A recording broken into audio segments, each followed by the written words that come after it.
Hi, this is Gerald Salenti. Happy Halloween. It's October 31st, 2017.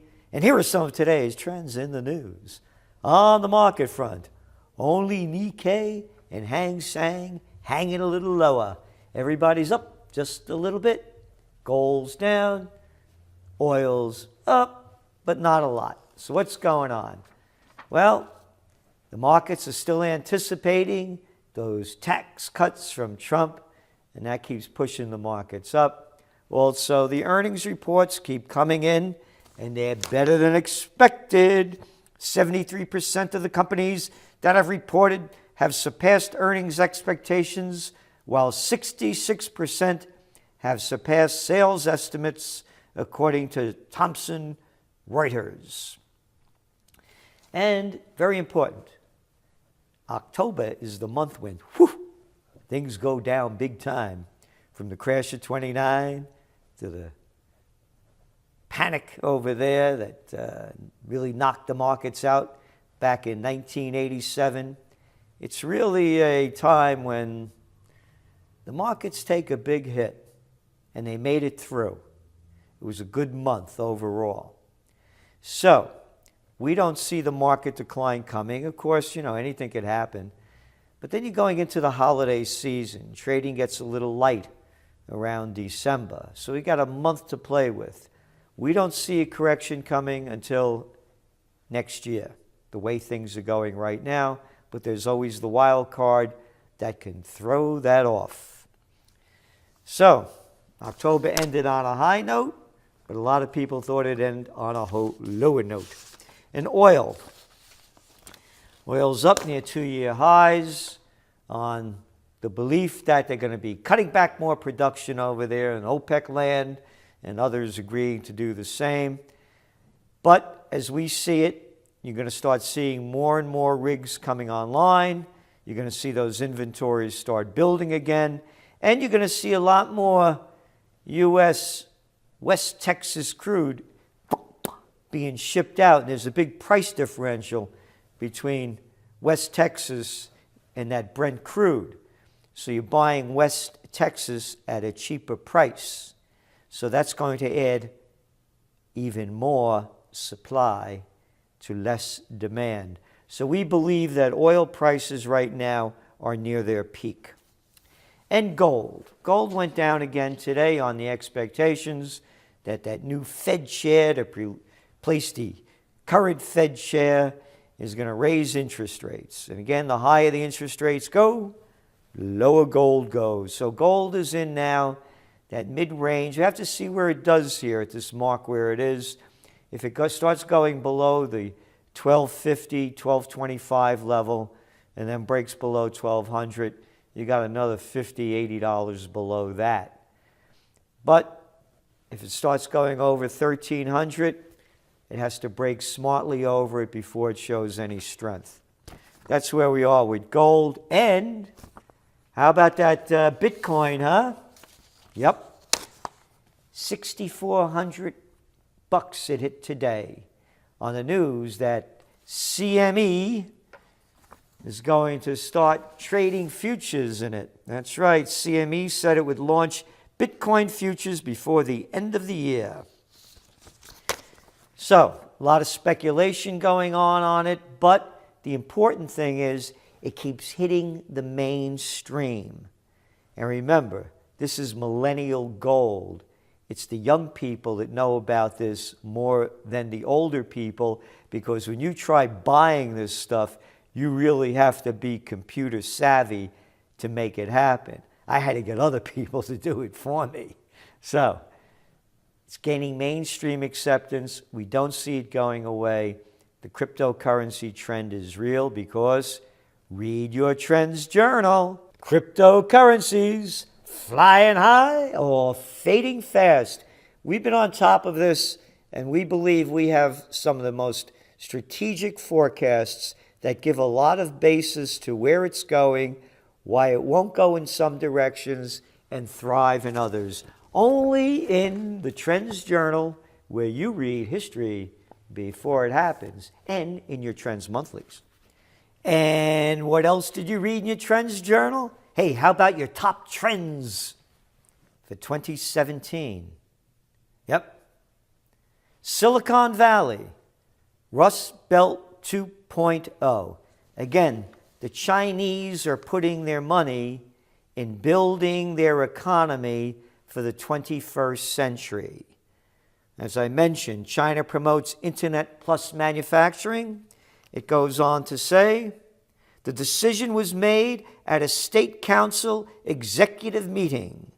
The integration between the Internet and the real economy will be future deepened, and the development of the industrial Internet will be accelerated through the implementation of Made in China 2025 strategy in an effort to transform the nation into a global leader in the industrial Internet.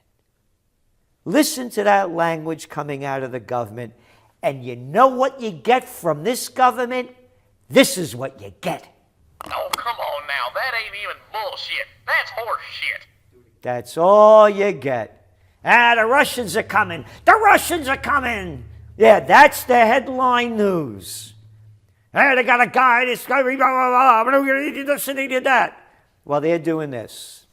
And speaking about China and what their future looks like, again, going back to the conference, the 19th National Congress of the Communist Party of China, President Xi said in the second stage from 2035 to the middle of the 21st century, we will be building on having basically achieved modernization, work hard for a future 15 years, and develop China into a great modern socialistic country that is prosperous, that is strong, that is culturally advanced, that is harmonious and beautiful. Words that you never hear coming out of the slimy little mouths of American politicians. And to be equal about it, men and women, black and white. It's as clear as can be where the future is heading, and it's not heading in the right direction for America, because all we do is talk about war. And you know what they're talking about war in China? And by the year 2035, the modernization of the national defense and armed forces should be basically completed. 2035. Hey, they're not much in a hurry, are they? No. But war. They love war in America. And not love. Nobody talks about peace and love anymore. They just talk about murder. Look at the Kennedy papers that came out. Yeah. How many people were they assassinating? How much did they want to pay for the assassination of Castro? And how many other leaders did they assassinate? Oh, it's okay to kill anybody that you want. You can have some sick son of a bitch say that you should go kill somebody in another country, and don't forget to pledge of allegiance, man. I hate war, as only a soldier who has lived it can. Only as one who has seen its brutality, its futility, its stupidity. Dwight D. Eisenhower, 5-star general, supreme commander of the Allied forces, knew the stupidity of war, and you have a stupid little boy like George W. Bush and all the other freaks around him, the Colin down the crap Powell, Penis Cheney, Wolf of Shits, and all the rest of the Obamas, the Clintons, and now the Trumps, the little boy over there in his military drag at the school in New York over here, in military school, killing people around the world. It's okay. We got people to kill. China has business to make. That's the difference, and that's why they speak the words they do of harmony, of cultural advancement, and beauty. What else do we have here? Home prices reach all-time highs. Yep. National home prices continue to rise, reporting a 6.1% annual gain. So, hey, what did I read yesterday?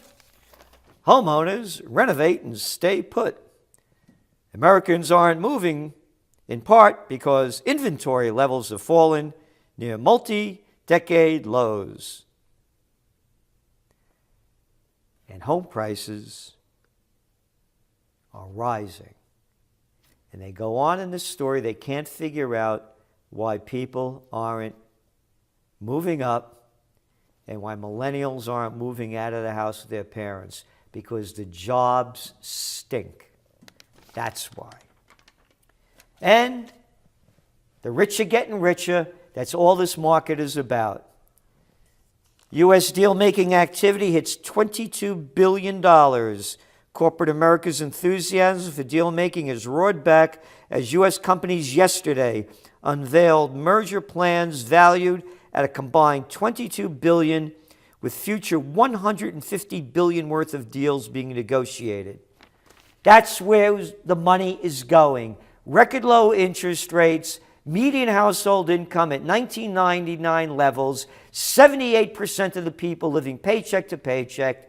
If you get a $400 unexpected bill, people can't pay it. But the merger and acquisitions keep getting bigger and bigger. Deals announced yesterday include a $10.7 billion takeover of Denergy, blah, blah, blah, blah. The $9.3 billion merger between Lennar and Cal Atlantic Group, blah, blah, blah, blah. And the $1.9 billion acquisition of for-profit education company Capella by rival Strayer. Yep. Oh, another one. Axo in paint deal. Yeah, how much is that one? A couple of $1 billion here and there. And again, one merger and acquisition after another as Americans save less, spend more. Americans are saving less as the economy and stock market heat up, and they boost spending on big-ticket items like cars and refrigerators. The U.S. savings rate fell to a 10-year low.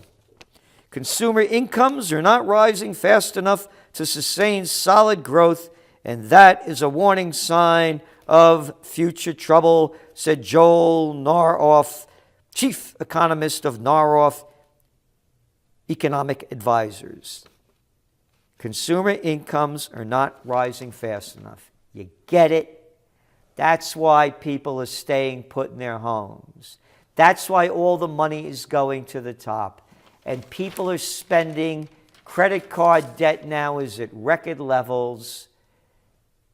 Consumer debt, college debt, the debt levels build, the merger and acquisition activities increase. The pressure for a bubble is building. But consumer confidence hits highest levels since December 2000. That's right, 17 years. I'm mentioning this because at the same point, Trump's approval rating hits a new low in poll, 38%. I'm making this point because the propaganda that the media keeps putting out, the popularity of the president, has very little to do with the economic fundamentals. And the economic fundamentals are this: as long as money stays cheap, people will keep borrowing, businesses will keep buying back their stocks and raising the stock market levels, as merger and acquisitions also increase those. And then again, the news they don't talk about much here in the United States is what's going on over there in Spain, in Catalonia. So just a few of the headlines. On Monday, Catalonia's first day of direct rule puts Madrid authority to the test. Separatists pledge to defend regional ministers. And the next day, Madrid reasserts its grip on Catalonia and threatens separatists with prison. Wow. Whoa. No voting, no referendums, they're not allowed. Spain's Constitutional Court cancels Catalonia Declaration of Independence. And now, Catalan president, cabinet flee to Belgium amid Spanish arrest threats. How about that for democracy, huh? We don't like what you're doing and we're going to put you in jail for it. Yep. Could you imagine if this was happening in one of the Soviet countries that are now Russian countries? Yeah. Could you imagine if the Russians did this, if a group tried to break away within the Russian province? Hey, it was okay for Slovenia. Remember the Czechoslovakia? Yeah, the Slovakia is gone. They had a referendum. Boop. Weren't independent before, but that was okay. Hey, how about Yugoslavia? And they broke all that up, and the people voted to break away. They didn't even vote. Matter of fact, the United States let them break away. But when they vote to break away in Catalonia, put them in jail. That's right. We're a different kind of dictatorship. And the people buy it in this country because they don't know anything about what's going on, nor do they care. Happy Halloween. This is Gerald Salenti, and that's some of today's Trends in the